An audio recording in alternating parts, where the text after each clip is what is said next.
And welcome back into the Pick and Roll NBA podcast with Jet and Sap, presented by Full Press Coverage. We had another doubleheader in the NBA last night in the second round of the playoffs. Frankly, neither game proved to be that exciting. They both ended up being blowouts, and it looks like the Brooklyn Nets, Sap, as I aptly predicted months ago, are going to just roll through every team and on their way to an NBA championship. Well, they're up 2-0 after two pretty easy home wins over the Milwaukee Bucks, right, in the Eastern Conference semifinals. I picked the Bucks in this series. I got the Bucks going to the NBA Finals. They're going to have to get off their asses and start to play real good basketball. And I don't even know if they're capable of it at this point. Look, Brooklyn's not even clicking on all cylinders. I mean, Kevin Durant is playing at a different level, but that's not really a surprise, right? So far this year in the postseason, Jet, he's shooting 55% from the floor, 50% from three, and 91% from the free throw line. So we always talk about 50, 40, 90 in those three categories. Right. That's an outstanding season. He's even better than that in the postseason. He's so efficient. We both agree he's the most unstoppable force we've ever seen on a basketball court. Not in terms of dominance like Wilt Chamberlain or Kareem Abdul-Jabbar or Shaq or even Michael Jordan, but in terms of the variety in his game. He's a phenomenal three-point shooter. He's got a great mid-range game. He can go to the basket with either hand. He can go right. He can go left. He can post up. He's great in transition. I mean, it's kind of scary how to defend him. You just kind of hope he misses. And certainly Milwaukee hasn't been able to get him to do that yet. Kyrie Irving was fine last night, but then other players are stepping up for the Brooklyn Nets. Meanwhile, Milwaukee, they haven't stepped up, including Giannis Antetokounmpo, and I can't even say his name correctly. I'll just continue to call him the Greek Freak because he's going to have to get better as a player in the postseason for me to learn how to pronounce his last name. So we'll just call him Giannis for now. He's 2 for 10 from the free throw line in this series. 2 for 10 from the free throw line in this series. Kyrie Irving, James Harden, and Kevin Durant so far in the postseason are 115 for 126 from the free throw line. They've only missed 11 free throws in 126 attempts throughout the postseason so far. And last night, or so far in this series, Giannis is 2 for 10. That's not going to get it done. The Milwaukee Bucks, Jet, are 14 of 57 from three. That's below 25%. Do you realize that while the Bucks were getting destroyed by the Brooklyn Nets last night, the Bruins in the NHL were losing to the New York Islanders 5-4 in a big game 5 at TD Garden. Now the Islanders lead that series 3-2. The Islanders scored 5 goals on 19 shots.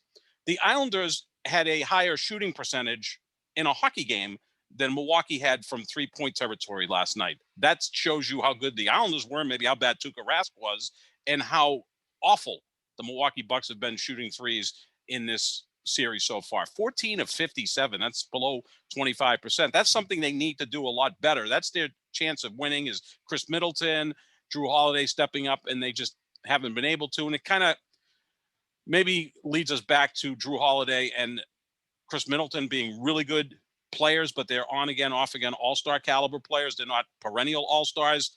So they're probably best suited to be your third and fourth guy on your team. And if they are, then you've got a hell of a team. Now they're both being asked to be like 2A and 2B to Giannis. And now you have to question, is Giannis really a 1? He's one of the 5 or 6 or 7 best players in the league, but that doesn't make him a 1 because he's limited offensively. And we saw it again last night.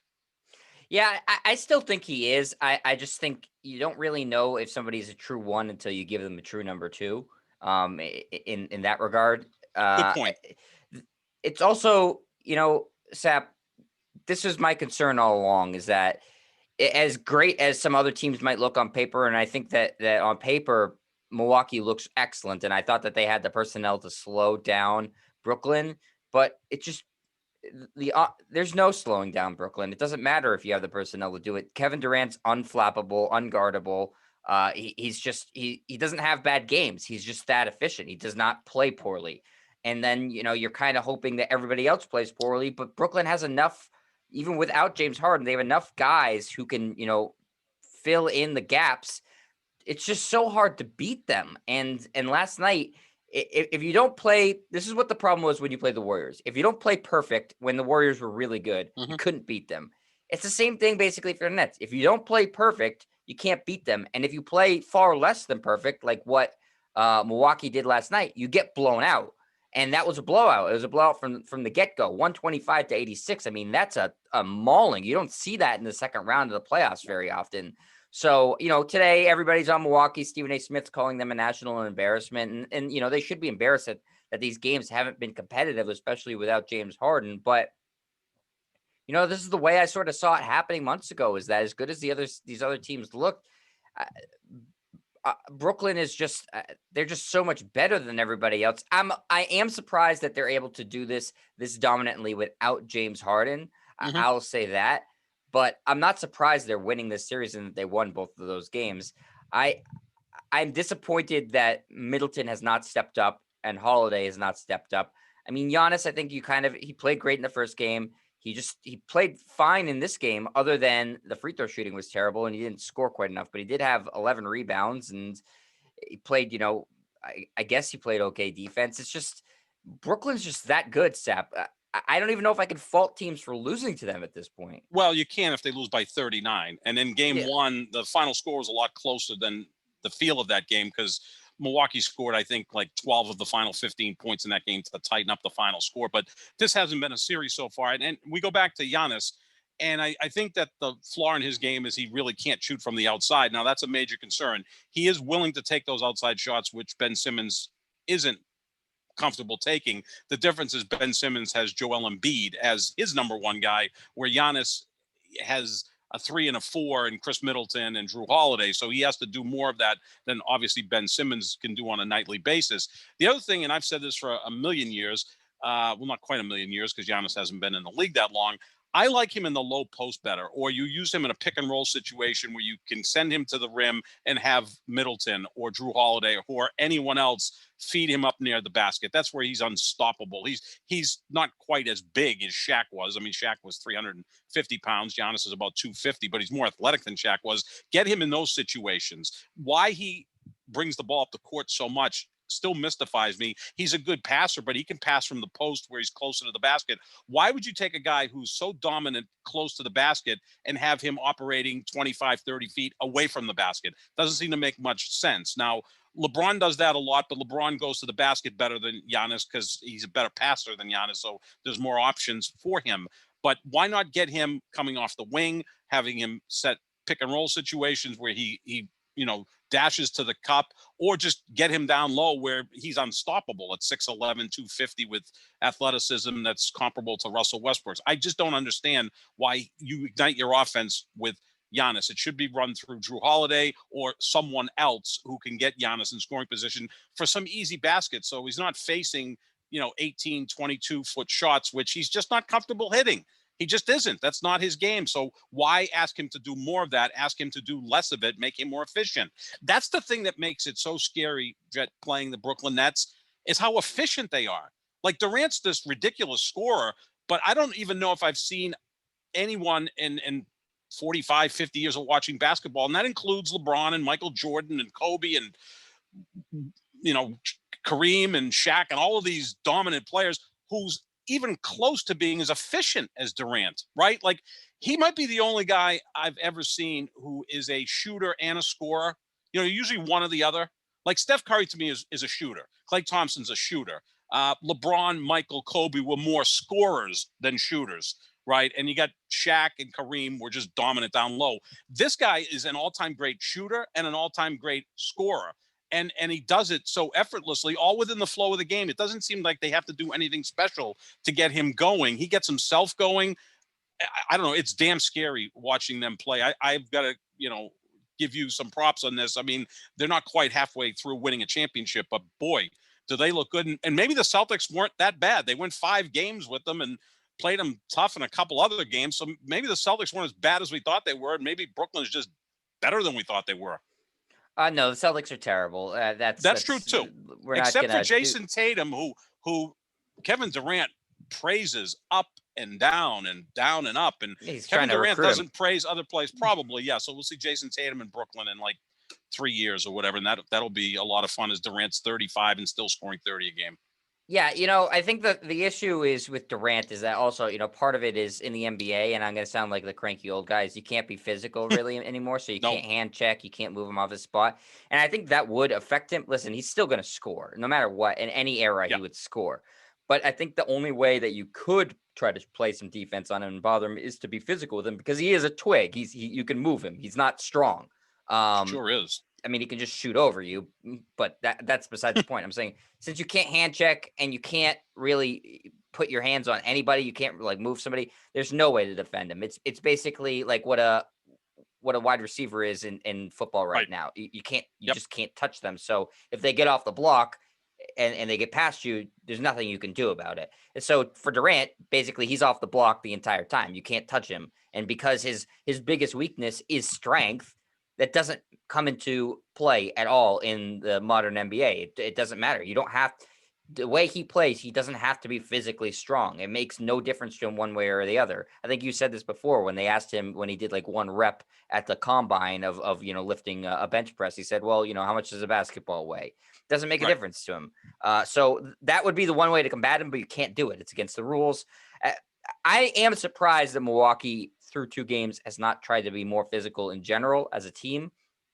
I thought that was their big advantage over Brooklyn. Is Brooklyn is not built that way, and I thought that with guys like PJ Tucker and Giannis uh, and Drew Holiday, they would try to bother Brooklyn from a physicality standpoint. And if they have, I haven't noticed. Um, it might just be a matter of Brooklyn is that good, but the scary thing and the bad thing for Milwaukee Sap is they have no avenue now to get any better. This is as good of a roster as they can compile. They have no way to improve it because they've sent all their draft capital out to acquire Drew Holiday.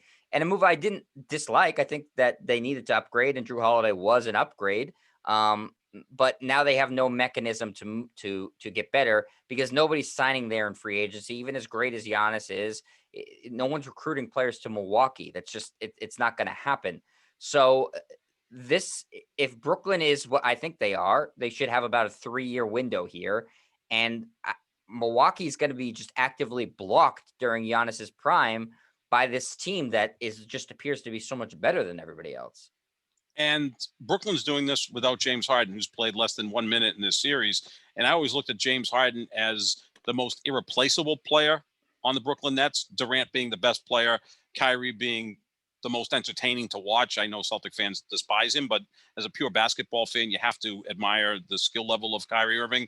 But I always thought that James Harden was the guy they couldn't win without. Well, they're winning without him right now, and they're doing it comfortably to the point where maybe he doesn't even have to play in this series. That's why I thought last night was such a big game for Milwaukee. If they could have evened the series, maybe it forces Brooklyn to rush James Harden back into the lineup. That's not going to be the case. He could probably sit out the rest of this series and they're still going to win. And then they move on to the Eastern Conference Finals. They'll have some ample rest because you kind of get the feeling that Atlanta, Philly might be a 6-game series. So that would give Brooklyn a head start into the conference finals. No, it's very scary. And you bring up a great point about you can't be physical in today's NBA. So Kevin Durant, he feels like a wide receiver. He's Randy Moss or the great quarterback who you can't touch, who's just going to complete 70% of his passes. I mean, he's that good. He really is.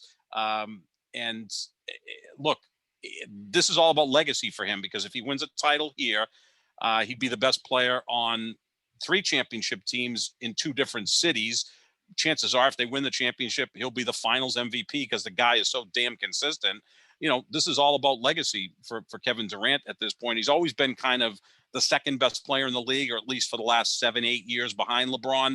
He just doesn't have the total skill set that LeBron has in terms of rebounding and passing and defending and leading and all that stuff.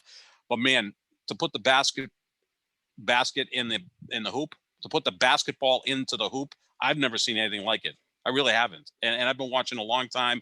Like I said, he's almost a giant version of George Gervin, but with 3-point range. And George Gervin led this league in scoring multiple times, was always first or second team All NBA, was always an MVP candidate. This guy is 4 inches taller, with a better handle, more range, and more efficiency.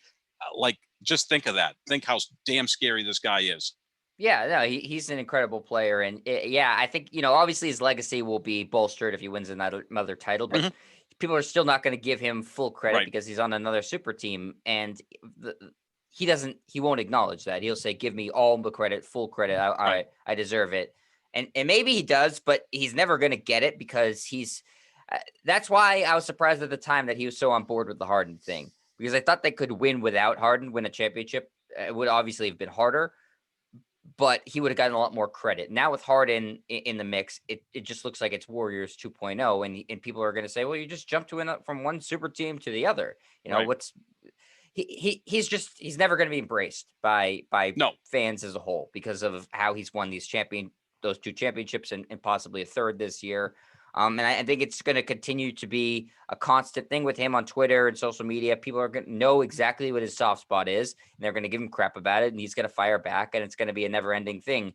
It is going to be difficult at the end of the day to put him over some people because of the teams he was on. You kind of almost don't fully know how great he could be if he was on a team in his prime, sort of by himself, or with maybe just one other star player.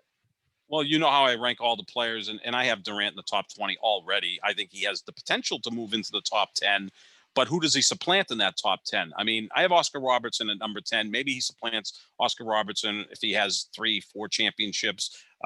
Maybe that would be the case. And again, it's difficult to rank players pre-merger and post-merger. It's like a completely different sport. Hell, it's a different sport than it was 20 years ago. It's a different sport than it was 10 years ago. Can he supplant Kobe Bryant? That's going to be a difficult one because Kobe won 3 titles with Shaq, and Shaq was the driving force on those teams. He was the best player on those teams. But then Kobe reinvented himself and won back-to-back titles with Paul Gasol as the second best player. Now, Gasol's going to go in the Hall of Fame, but he's not an all-time great player, and Kobe was able to win back-to-back titles with Gasol. That's when his legacy really grew. I think that LeBron's legacy has grown. Yes, he's always had some sort of great player with him, whether it's Dwayne Wade, Kyrie Irving, Anthony Davis, but he's gone to 3 different organizations and won rather quickly. I mean, turned around losing situations. So, he's not going to replace LeBron James or Michael Jordan or, can he supplant Larry Bird? I don't think, because Bird was a much better rebounder and a much better passer. And I think that the thing about Durant, I don't know how he makes other players better. Like, that's really tough to prove, right? Like, we see Chris Paul, and we're going to talk about the Suns win over Denver in game 1 of their series. Chris Paul seems to make guys better around him. I don't know if Durant makes anyone better. He does make the team better because he's so it's great. Impossible to know, Sap, because of of the teams he's played on. It's impossible to tell. It's probably easy to make Steph Curry, Klay Thompson, Draymond Green, Kyrie we already Irving, knew they and were James great, Harden look good. They were already great before he got to them. Whereas, players like LeBron and Bird, Magic, certainly, they had great players around them. I'm not taking anything away from all the guys they play with, but you could see where they enhanced those players. We don't know that about Durant. So yeah, this is all about legacy for Durant, and he can finish top 15, I think, which is saying a lot. And I know the Durant fans will go, what do you mean top 15? He's one of the 5 greatest players ever. Okay, well, he's not better than Bill Russell or Wilt Chamberlain or Magic or Bird, I don't think. I mean, he's only 32. So, if he plays another 5-6 years, maybe that discussion comes. But this is the drawback to being a mercenary. That's what happens, right? Become. Yeah. In 2 years, if he says, you know what, I'm going to go join Giannis in Milwaukee, not that he would, but along those lines, and then they win a title. I mean, he is a mercenary. Hasn't become one. He is one. And the thing with him is, be comfortable with it, because that's what you are. He doesn't seem to want to get the praise and the pushback. You can't have it all. You can't have it both ways. You are a mercenary. Kind of embrace it the way, other players have in the past. Just a thought that popped into my mind, Sap, that is intriguing to me. If it's Clippers Nets in the finals and the Clippers were able to win, does that vault Kawhi over Durant? No. That would be 3 titles to 2. Right. And presumably 3 finals MVPs, because I mean that's just what he does in the finals. Is it a discussion? It could be a discussion. The only problem, Jed, is, and they would be the heavy underdogs, by the way. Yeah, in that series. They would. Kawhi is, like Eli Manning, like he had 2 great playoff runs and then a lot of gaps. Yeah, in there it's not fair to Kawhi. Wasn't that great?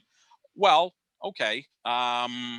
He's still he's still an a high level top 5 all-star when he's in the non-championship seasons. Yeah, Eli Manning was a jag when they weren't winning championships. Well, no, he led the league in interceptions. I guess that's something, right?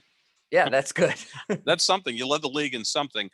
Um, Pick a couple actresses that won a lot of Academy Awards. Who just won Best Actress recently Um, for Nomadland? McDermott, Right. Frances Um, McDermott. Frances McDormand. Okay, she's got 3 Oscars. Right. Yes. She's got 3 Best Actress Oscars. Meryl Streep has 2. Now, I know you're not a big Meryl Streep fan, but the consensus is Meryl Streep's the greatest actress of all time, even though Frances McDormand has 3 Best Actress Oscars compared to Meryl Streep's 2. But say Frances McDormand and Meryl Streep were in the same movie and they both got nominated for Best Actress, and Frances McDormand won. That's sort of what like a finals matchup between the Clippers and the Nets would be if Kawhi were able to beat Durant. I'm not saying I would put him over. I'm saying, does it become an interesting discussion? Oh, could be, sure. I mean, 2 years ago, wasn't the discussion Kawhi's the best player in the league now after he won in Toronto, even though I still And think he's Kyle been on Lowry, considerably worse teams than Durant. who, Kawhi? Yeah. Kawhi was in San Antonio, Jet, for the first 7-8 years of his career. Yeah, but those were not as good as the Warriors teams. They won a championship. They were always in contention. I'm not saying they were as good as the Warriors, but he's never been on a bad team. Kawhi's never been on a bad team. But look at that Raptors team compared to this Nets team, Sap. No, but Durant, and again, Durant got hurt in the finals, as did Clay, and that's the big reason Toronto won that championship. And I still think Kyle Lowry should have been the MVP of that series, not Kawhi. I don't think Kawhi was great in that series. I thought Lowry or Siakam could have easily won MVP. And I still think when you go back to 2014, they had to give it to someone on San Antonio. So they gave it to Kawhi because supposedly he shut LeBron down, although LeBron averaged 29, 9, and 9, which I guess that's shutting him down. No, the discussion will be there because there's always recency bias. Now people are talking about, okay, who are the 5 best players in the league? And now they're leaving LeBron out of the discussion because now he's not playing. So, you can have that discussion. Who's the 5 best players still playing? Those are probably the 2 best players, right? I mean, it would be Durant, Kawhi, in that order for me. But yeah, it will be a discussion, sure, because it's always a discussion. But Kawhi has so many gaps where, like, he missed the season, so did Durant. But he was a good, not a great player. I mean, Durant pretty much from the get-go has been a great player. He's been in the discussion of being, say, the 2nd best player in the league for a decade now, whereas Kawhi, he's kind of eased into this, whereas Durant pretty quickly was in that discussion. Yeah, I just look at this Nets team as the potential to be considered an all-time great team. We already know that the Warriors were an all-time great team. I don't think that's the final Spurs team that Kawhi won a championship on, or the Raptors are even in the the top 50 NBA championship teams. But are those super teams because of Durant? I mean, there's a big reason that they're super teams when he's the best player. Now, I know he went to a 73-9 team. That's yeah, that was already a super great team. That was already a super team, but they did lose in the finals to LeBron. And then from what we hear, Draymond Green was on the phone about 2 minutes after Game 7 crying to Durant, "You got to come join us." And the rest is history. Yeah. All right. So, this is gearing up to be not the series we were thinking, Sap. No. And in fact, it could be Milwaukee's in danger of getting swept here because based off of the fight they've put up, which is none, Brooklyn could just have their way with them. Milwaukee could roll over and die. I hope that's not what happens, but right now, all the indications are that Brooklyn will have no issues with Milwaukee. So let's move over to the West, where Phoenix didn't really have any issues, especially late in the game over Denver, as they win Game 1, 122-105. Just a really well-rounded game by the Suns. All 5 of their starters score in double digits, Sap. Chris Paul played very well. DeAndre Ayton played well. Miles Bridges gave them a big boost. Devin Booker was good. I mean, not great, but they didn't really need anybody to be great. They were just all solid. Yeah, it really was. I mean, this almost felt like the Pistons in 04, where all 5 starters contributed. Look, the shot distribution for the Phoenix Suns is incredible. All 5 starters had between 12 and 14 shot attempts. So when you're defending a team like that, you don't know where to go. It's like a lot of leaks on a boat. Where do you start plugging those leaks? That's like a quarterback who spreads the ball around, right? To all these receivers. See Tom Brady for the last 20 years. Also, 4 of their 5 starters scored 20 or more points. So, I mean, that's a tough unit to deal with. They also play good defense. That's what I like about this Phoenix team. And a lot of it has to do with Chris Paul. I mean, even though he's 5'11", barely, he's one of the greatest defensive point guards in the history of the sport, maybe the best. You could argue Jason Kidd or whoever else, but I mean, Gary Payton. under 6 feet, I think he's the best defensive player in league history.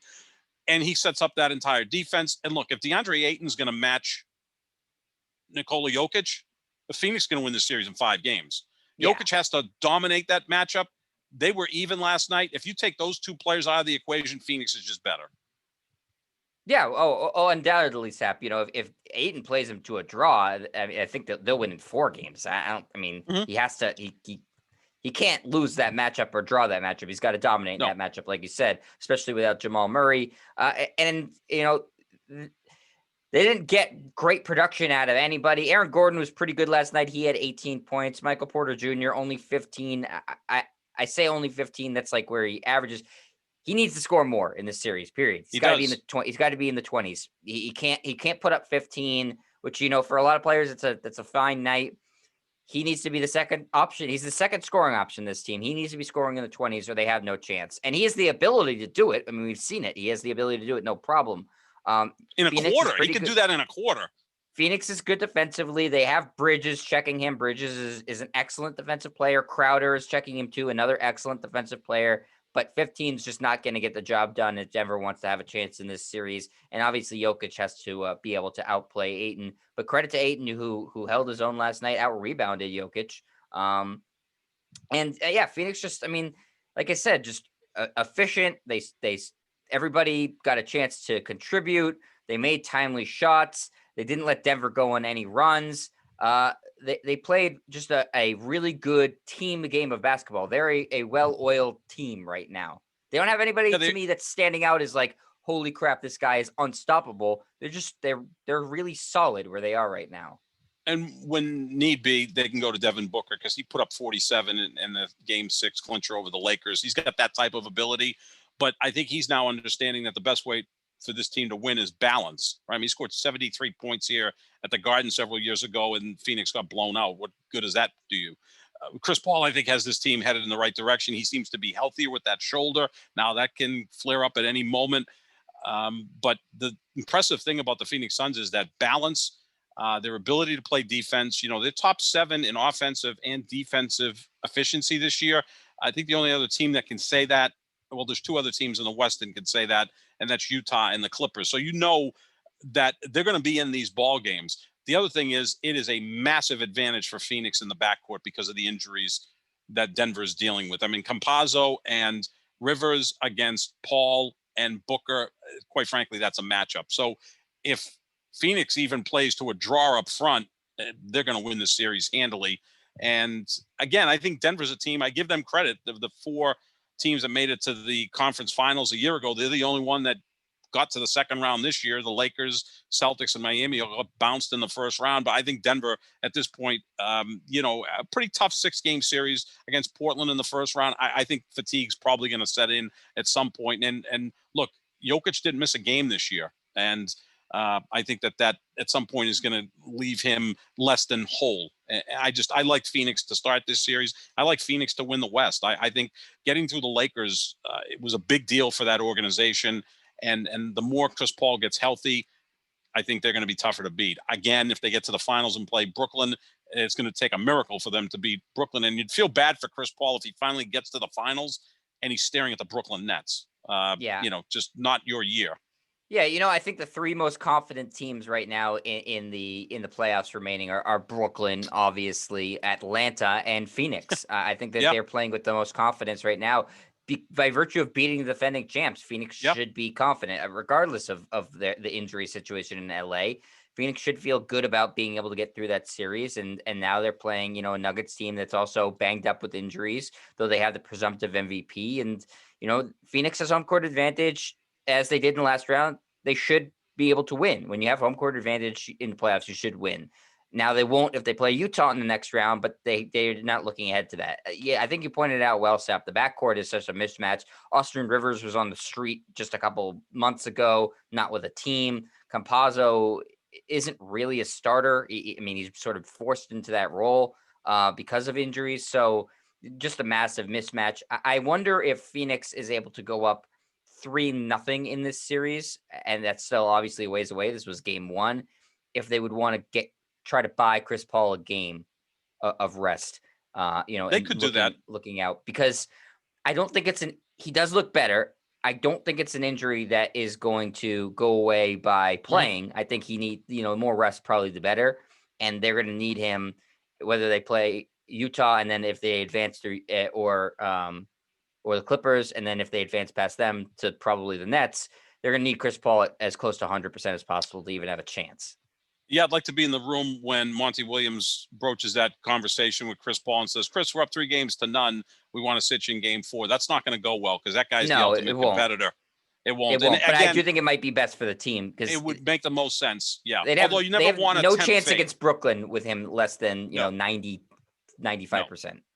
And that's who I'm rooting for right now. Right now, with the Lakers gone, you with the Celtics not being there, and I'm rooting for Milwaukee, Phoenix, and I think Phoenix is going to get there. Milwaukee, up until last night, I thought they'd recover, and they looked just overwhelmed, overmatched in that game against Brooklyn, and they kind of gave up. Now, it's not the Tour de France, so it's 2-0. I get it, but they're going to start at 0-0 when they go to game 3 in Milwaukee. The Bucks are going to have to come out. They're going to have to shoot 3-pointers a lot better than they have so far, which you would think they will be able to do at home. But does Kevin Durant and Kyrie Irving, are they going to be intimidated by playing in Milwaukee? Hell no. Those are all-time great players. The thing is, the role players play better. Kyrie didn't play well in Milwaukee last time he played in the playoffs against them. That's true, but I don't think he wanted to play well in the playoffs. He did not. I think he's just fine.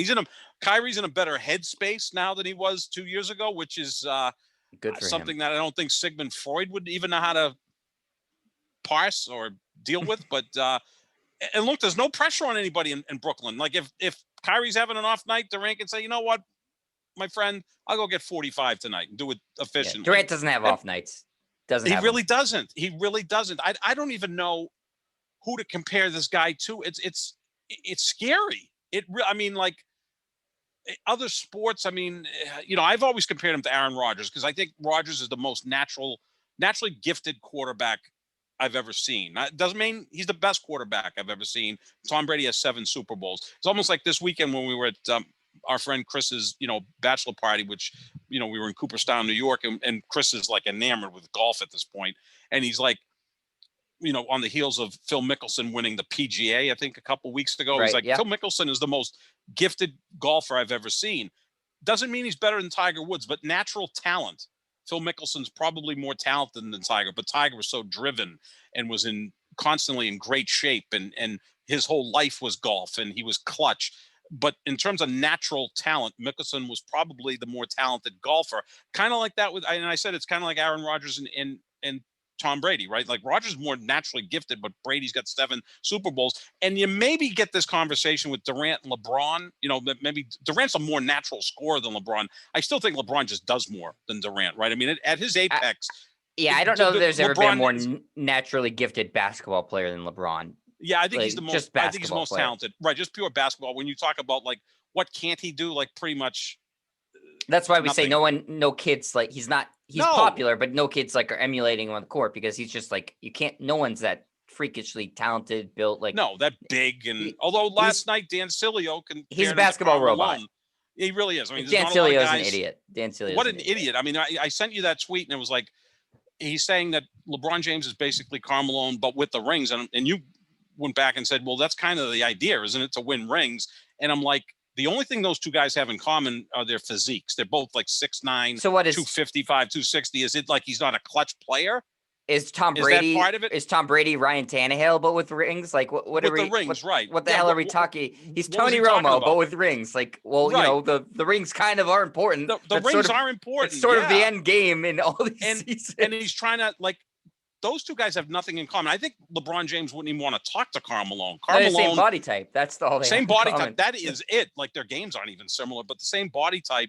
And also like politically, they're way off from each other. No, Carmelo's a conservative. It's stupid. LeBron's very socially conscious. I mean, Carmelo, from what I understand, and again, who can verify this stuff, but I think it's something that most people agree on. Didn't he rape a 13-year-old girl or a 14-year-old girl back years He's ago done bad and things, failed to support the child? I mean, right, who LeBron's a ended up family making the man. NFL, I think the kid made Yeah, it. and LeBron's a family guy who I think basically is a good guy. I think sometimes he tries to be, No, I think the man in the Cilio is black trying to hat. make an on-court comparison. I mean, the off-court stuff, obviously, but the on-court stuff. I mean, that's stupid. It's a dumb argument. It's if you're saying he's blank without the rings are important. They're kind of the end-all be-all in sports. Yeah. That's all we compare things to. The rings are important only if LeBron. But here's the thing with LeBron, because he's treated differently. I don't know how we brought LeBron into this.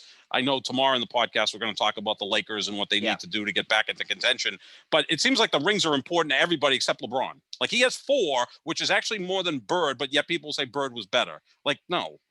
So that's the discussion me to do it, but you can't. He's better than Bird. He's past Bird. You can't. I love the Celtics with every fiber of my being. I love Larry Bird. I am not stupid enough to say that Bird is better than LeBron. Because at this point in their careers, it's stupid to say it. I honestly believe that. And this is coming from the biggest Celtics honk going. I have a picture of Larry Bird right behind me. It's stupid to say it. Honestly, Sap, there's no argument anymore. And I saw every one of Larry Bird's games, many of them in person. I got to interview him countless times. He was a great guy to deal with. The game would end about a half hour after the game. He'd come out to the locker room fully clothed with a can of beer in his hand because Larry liked his beer, and back then so did I. And he'd give you 20 minutes. We'd all get around him, ask any questions. He answered them. He was a peach to deal with. He really was. He's phenomenal. I've maintained that his peak is as great as any player I've ever seen. The only problem is his peak was 8-9 years. LeBron's peak is now approaching like 17, 18 years, right? So that's a major difference. But no, at his peak, Larry Bird was as good as it gets. You know how I feel about the Celtics, and you know how I feel about LeBron. He's not my favorite dude in the world, but I mean, I have eyes. I can see what this is. He's better. He's past Larry Bird. It infuriates me as much when people say, "Oh, well, I still think Joe Montana is better than Tom Brady." Well, then you're stupid. No, well, then you're stupid. I'm sorry. There's just no discussion anymore. He's long since passed him. He's lapping people at this point. LeBron about 4 or 5 years ago passed Larry Bird. Yeah. I'm sorry. It pains me to say it. It's true. It's the truth. I'm not just because I love Larry Bird and the Celtics, I'm not going to be just ignorant to facts. That's ridiculous.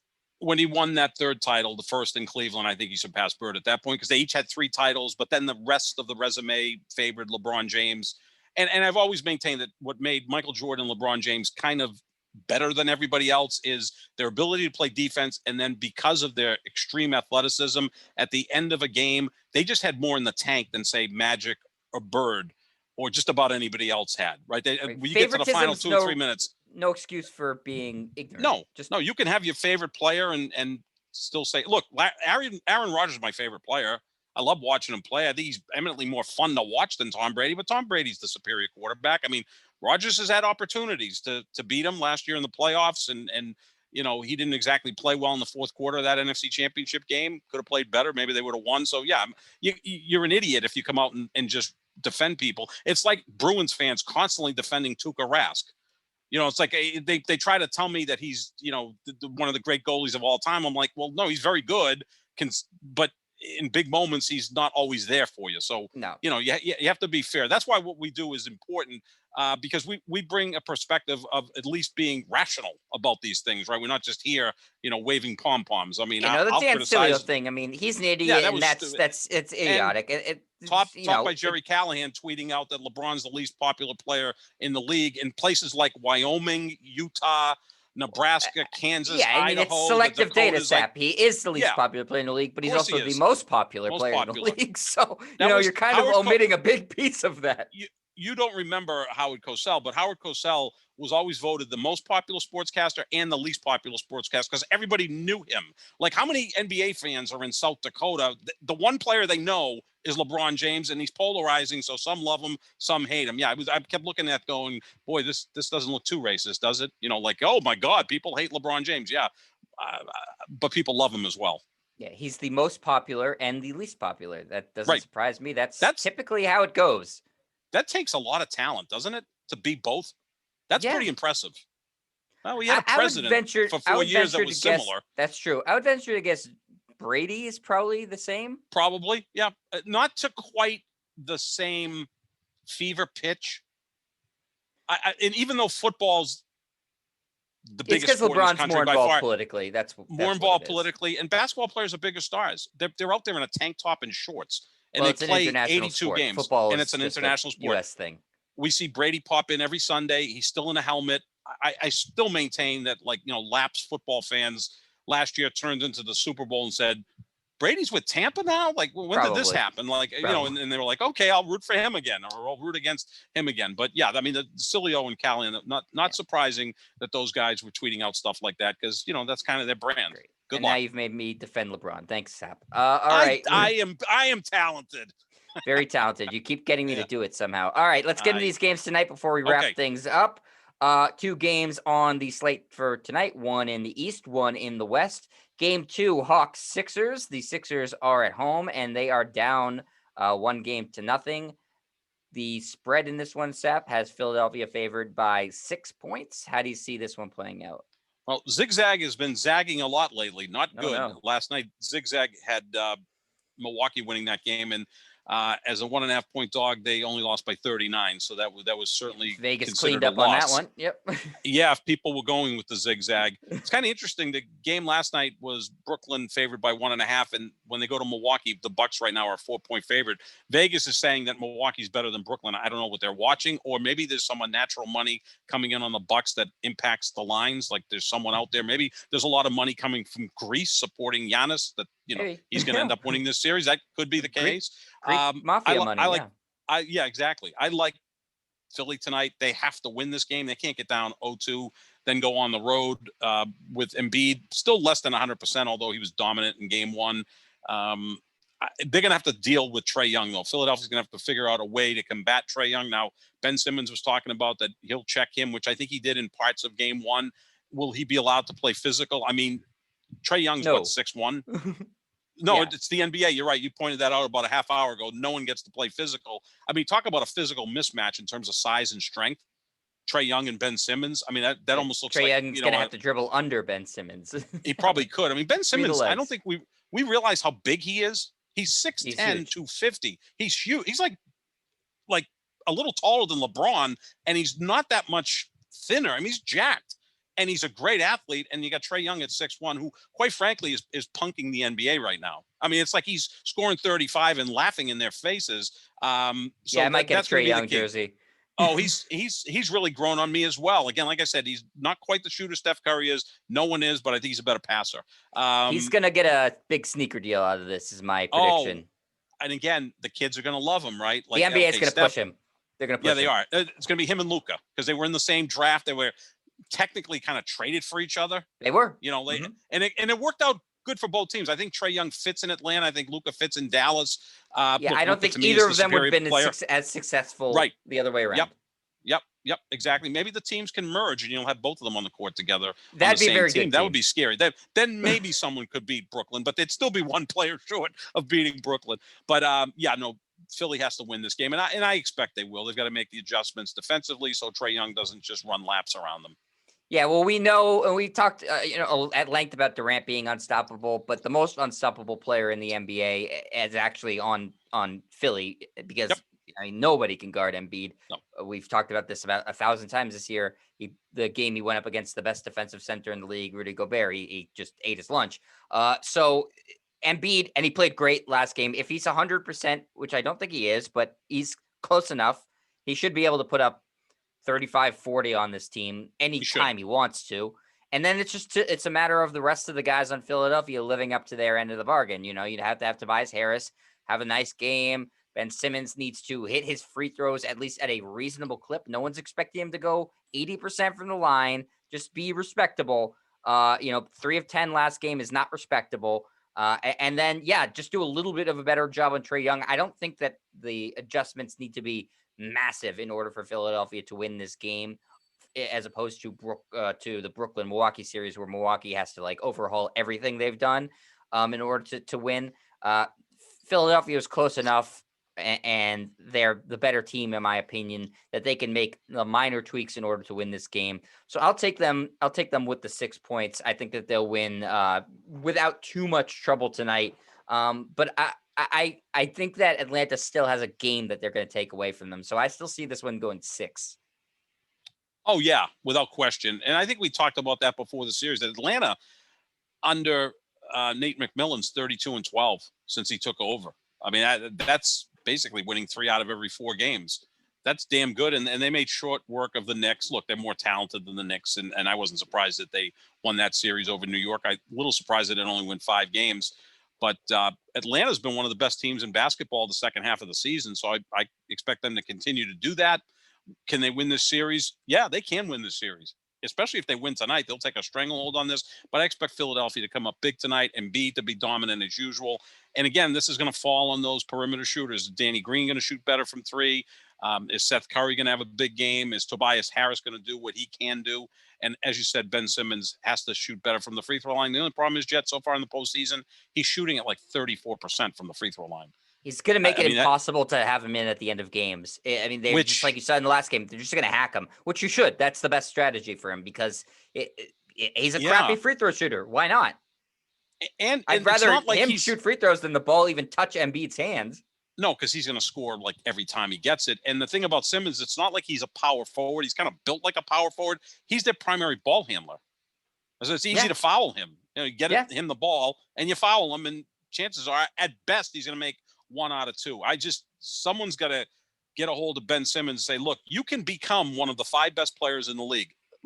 Literally, realistically, he can be one of the 5 best players in the league if he can establish some sort of consistent mid-range shot. I'm not even asking him to take threes and be consistent from the free throw line. Look, shoot him underhand, Seth. Shoot him underhand. That may be the case. If he can shoot as efficiently as Giannis from mid-range and the free throw line, and that's not asking a lot because Giannis isn't all that great from there. He can be as good as Giannis because he can rebound, not quite as much as Giannis because he doesn't play as much close to the basket. He's a better passer than Giannis, and I think he's a more versatile defender. He could be a top 5 player. He's that good. He didn't get picked first by accident. I don't even know what to compare it to in another sport. You can't say it's a quarterback that can't throw. I mean, that's Tim Tebow. Obviously, he doesn't play at quarterback yet, unless Jacksonville's lost their mind. I guess would it be a hitter who's really good but can't hit a certain pitch? That could be it. Can't hit a curveball or something. Can't hit a curveball. I mean, I'm not gonna say Jackie Bradley Jr. I mean, Jackie Bradley Jr. is a great fielder, but he hits 160. And, it's not like Simmons doesn't score. He does everything. He rebounds, he passes, he defends. When he goes to the basket, he's unstoppable. It's just he can't shoot. Right, and that's the closest thing I can think of off the top of my head. That's probably it. Or a wide receiver who gets open and drops the ball occasionally. And you go, damn, why are we throwing it to him? It's maddening because you're right. His ceiling is so high, and it doesn't look like he's at all attempted to improve the deficiencies in his game. I haven't seen him take a noticeable leap since he's really come into the NBA. No, except for this defense. His defense has always been there, but he's gotten even better at it. But nothing else. He hasn't really improved at anything else. I mean, he was really good from day one, but he hasn't improved at anything else. Again, listen, the underhanded free throw thing. It seems like a joke. It works. People would laugh to start. They wouldn't laugh when you start shooting 80% from the free throw line. Then the laughter quickly stops, and then you can't foul the guy anymore. Hey, Rick Barry shot over 90% in his career, or close to it, shooting underhanded. Now, he's gone around the world preaching this. Rick Barry's a Hall of Famer, and he preaches this. So maybe you should listen to the guy. Yeah, absolutely. I mean, if you're a great shooter, if you're Larry Bird or Kevin Durant or whoever, then okay, shoot however you want. Kevin Durant, Larry Bird, and Steph Curry could probably shoot 80% left-handed. I mean, that's how great those guys are. So prideful that he won't attempt to make his game better because he's scared of how it'll look? Well, some of it's vanity. I mean, Jim Rice, who was a great player for the Boston Red Sox for 15 years, he's in the Hall of Fame. He wouldn't wear glasses when he hit. I just wonder if he had worn glasses, what kind of career he would have had. He had a great career. He's in the Hall of Fame, but Lord knows how much better he would have been. They didn't have like corrective eye surgery like they have now. So, it just didn't want to wear glasses. He was too vain to do that. It's not the most macho thing to shoot free throws underhanded. Wilt tried it. Didn't work for him either. I mean, Wilt and Bill Russell were essentially 50% free throw shooters. Shaq maybe a little bit better, but those are 3 all-time greats. But this guy's at like 34% in the postseason. He's at another level of suck. So Yeah, and he doesn't have the the thing with like Wilt or Shaq with the gigantic. I mean, no, he's got big hands, but he should be able to. yeah, Underhand should work for him. I mean, I'm willing to send him a message saying, Ben, I hate the Sixers. I don't particularly like you, but listen, for the good of the game, shoot free throws underhanded. yeah, just send one to whatever Kardashian he's dating at the moment. I don't know. Yeah. Devin Booker's with one of them. He's with the other, and God bless them all. Good to be young and good looking. Yeah, let's just stay away from Jason Tatum. Sap. Okay, let's go to the Clippers and Jazz, who have their game 1 tonight. And a series that I don't really think anybody feels particularly confident about one way or the other than Skip Bayless, who's already said the Clippers are going to win the championship, even though he had them eliminated in game 5 of that past series. So I would say don't listen to what Skip Bayless has to say. No, the game Skip is in Utah. Go ahead, Sap. Oh no, Skip loves that Denver backcourt of Campazzo and Rivers. He thinks that's a great backcourt. So Skip is out to lunch. Sometimes Utah has home court advantage throughout the playoffs. They had the best record in the league, basically wire to wire. So they're at home tonight. The Clippers are 3-point underdogs in this game. Sap, go ahead, give your pick. I like Utah in the series, but I like the Clippers tonight. And I'll tell you why. Everybody's picking Utah tonight, which would lead you to believe the Clippers will win, because when everyone agrees, then we're always wrong. The Clippers are coming off an emotional Game 7 win over Dallas on Sunday. Utah's at home. They've had ample rest. They won their series in 5 games over Memphis. The clincher was at home, so there's no travel involved. So it would lead you to believe Utah's going to come out and blow doors tonight over the LA Clippers. I think the Clippers, because of all the emotion and how stressful that series was, will get there, not realize they're tired, and come in and win game 1. Then I think in game 2, you'll see a Utah blowout. It's just kind of a reverse psychology. I like the Clippers tonight, but I like Utah in the series. I found it funny that a lot of people were saying Clippers exercise their demons. You know, they win this game 7 in the first round. No, the exercising the demons is getting to the conference finals, which they've never been to before in the history of their franchise. Incredible. Winning this round is exercising the demons. Winning the first round is nothing for the Clippers. Have even been they've even been able to accomplish that before. So no, that's nothing. I just Utah has been virtually unbeatable at home when Donovan Mitchell plays. He's playing. He's presumably much closer to 100% now than at the start of the playoffs, because they've had this nice rest period because they were able to take care of Memphis. They gentlemen swept them. I don't see Utah losing at home. So I'm going to take the Jazz tonight, and I will take them with the 3 points because it's just not that many.